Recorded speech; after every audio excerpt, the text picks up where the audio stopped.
Alright, may mga umorder na naman, no? Payment first lahat mga yan. Ito si sir, nasa labas ng bansa pa natin, no? Nagpadala bago siya umuwi. Yan, para ma-build na yung rim set niya. So, kailangan niya ng rim set, Pirelli Antar at rim, no? Spoke block. So, okay na yung hub niya, Expedition, no? CR 150. So, set na handlebar, handguard, disc cover, 1445 na chain set, taillight underneath, no, may lagayan ng plaka. Tapos yung set na engine cover, side frame, inside engine. Meron naman pang XR200, harap lang in order ni sir.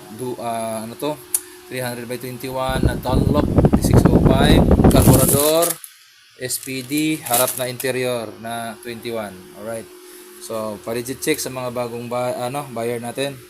Ako ay payment first po. Alright.